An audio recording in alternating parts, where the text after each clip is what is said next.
This is the Big O Show. This is the Big O Show. All right. Good afternoon, young man. How are you doing, sir?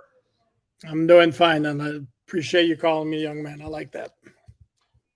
Yeah, I mean, when we're 80, I won't be able to do that anymore. I just want you to know that, okay? When we're 80, I'm going to call you an old fart. Breaking wind. You all right with that? Not breaking wind, not news stories. That's right. No, that's fine. I feel younger than my age, so that's good. That's it. That's how I always feel every single day, because obviously I'm as incredibly immature as it gets. So I'm always going to feel younger than my age. So that's I'm way ahead of the game on that one. All right, smart guy. What do you got? Heat, Nuggets, and how many games? What's the prediction? No, you asked me to predict. Well, I'm gonna preface it by saying I went Denver in 6, bro. Just so you. Okay. Well, I'm gonna preface it by saying I don't watch a ton of basketball. Based on my knowledge, what I watched of the conference finals, I think the Heat would do well to send that to 6. I'd go Nuggets in 5 personally. Wow. Okay. Panthers and Vegas Knights. I got Panthers in 6. How about you? I'd be inclined to go. They've done things the hard way. I'll go Panthers in 7. Okay. Okay. I got what you're saying. Okay. Yeah, but they've also kicked some ass too, right? No, well, I mean they did the last 2 rounds. They won in 5 and 4. But yeah, when I say done things the hard way, is I mean they barely made the playoffs, and against Boston it was like. But that's Boston. I mean, they were on the precipice. Sure. When you barely make it in and Boston takes you to the brink, that's kind of understandable. But then, wow, what's gone on after that? I've been so impressed. So I'm going Panthers in 6. You're going Panthers in 6 also?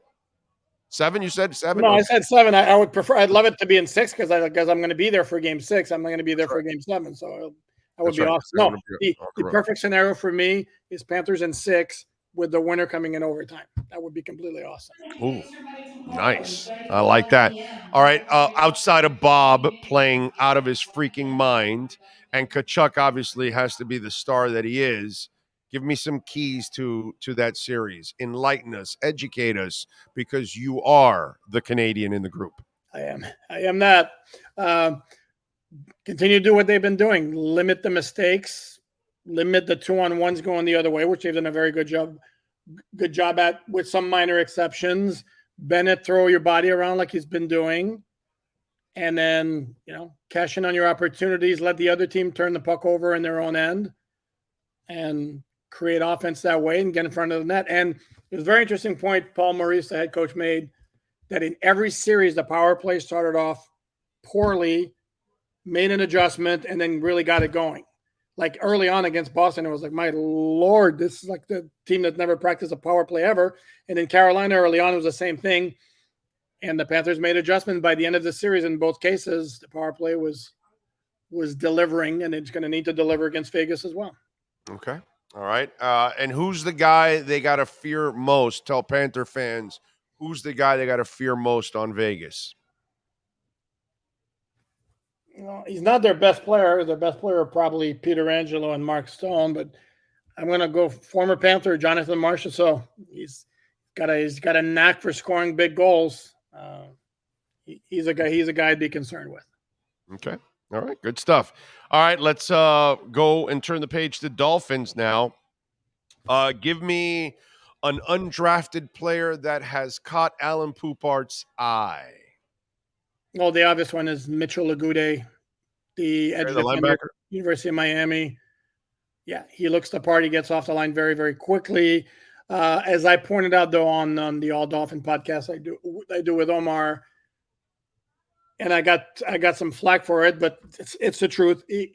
In these types of practices, if you get a defensive lineman who's really eager to get to the quarterback and is going to go all out off the snap, he's got an advantage over an offensive lineman who generally is not going to play nearly as close to game speed or with the same kind of I don't want to say like Intensity. aggressiveness as that defensive end is. That's why we watch these practices, and if we count like would-be sacks where they get close enough to the quarterback where they in a game they probably would get a sack.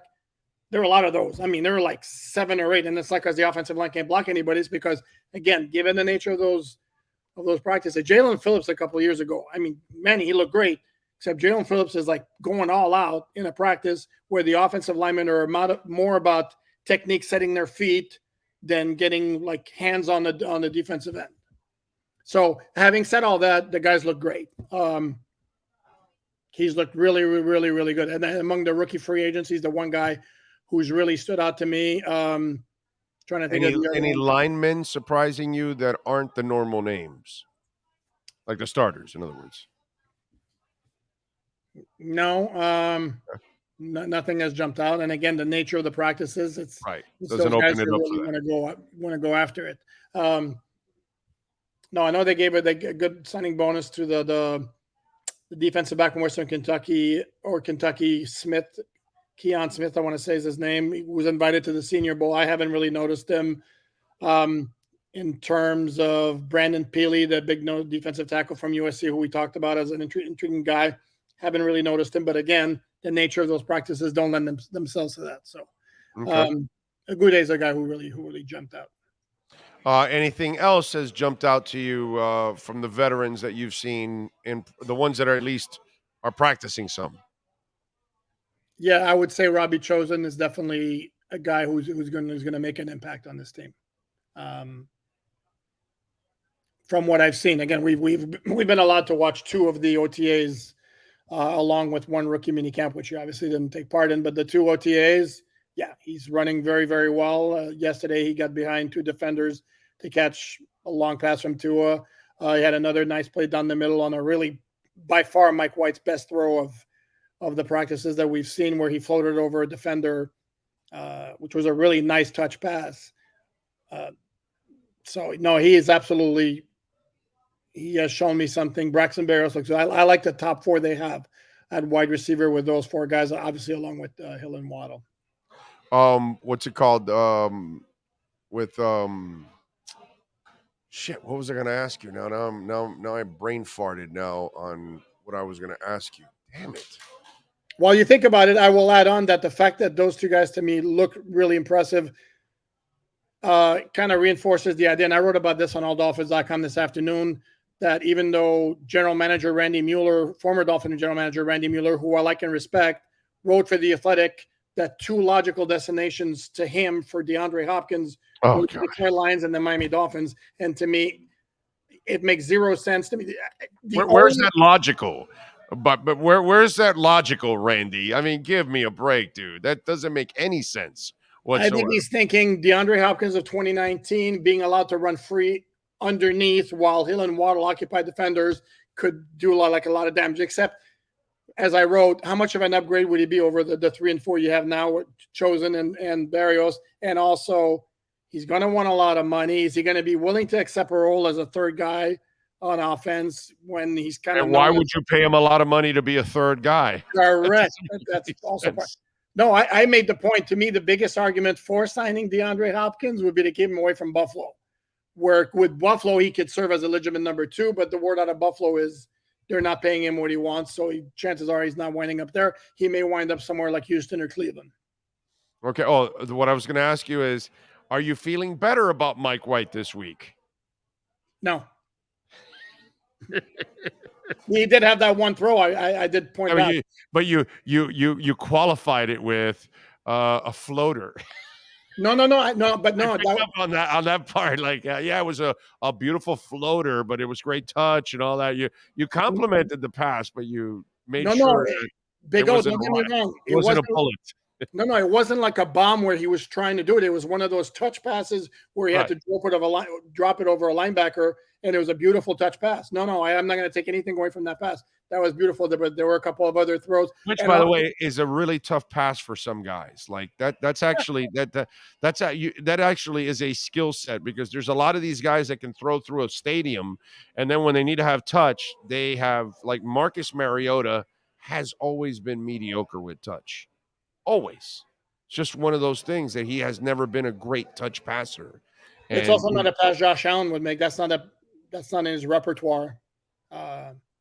Josh Allen will throw like lasers in tight windows, but you don't see him like floated over a linebacker very often. It's also a pass that Tua throws very, very well. In fact, that might be one of the things he throws best. He throws a beautiful teardrop like that. I would hate to play darts with Tua. He must be like, seriously, like you're depressed at the bar. You'll just keep drinking a lot. Like, bro, you're hitting the red every single time, dead center. What's wrong with you? Let me win one at least. He must be awesome at darts. I wonder, does he play darts? Interesting question. He had another one. I will say that Mike White had another nice throw, which was great timing on a longer out pattern. I want to say maybe to Cedric Wilson. But it was one of those where the ball took forever to get there, and it was like only because the timing was perfect where he threw it before he made the cut that it was a completion. And Wilson again also had enough separation. But there were a couple of other throws. There was one down the field near the sideline where it took too long to get there, gave the DB a chance to cut in front and bat it down.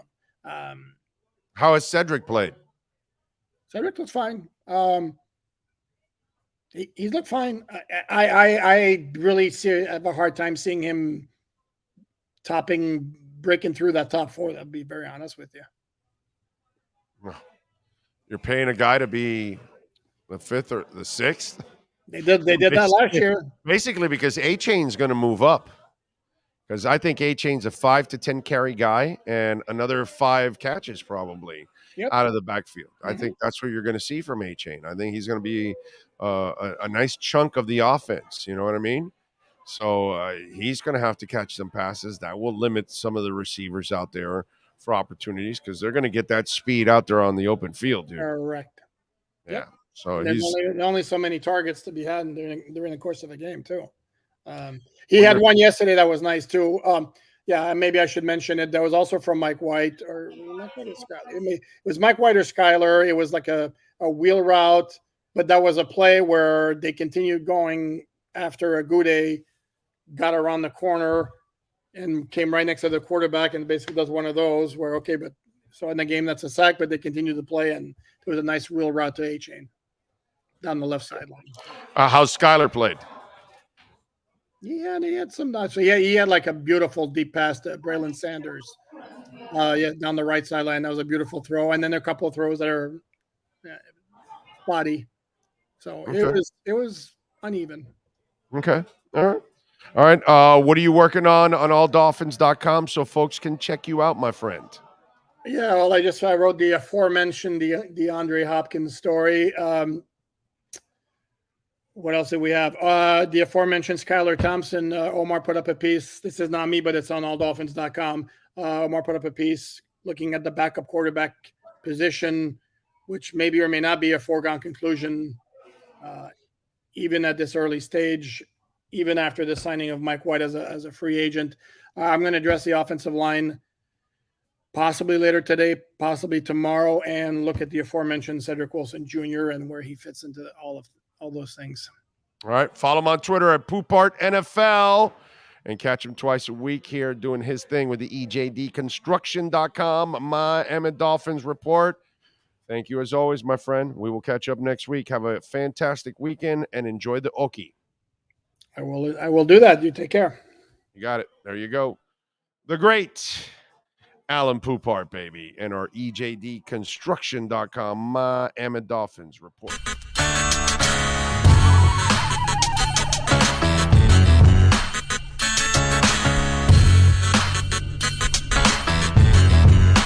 This is the Big O Show. This is the Big O Show.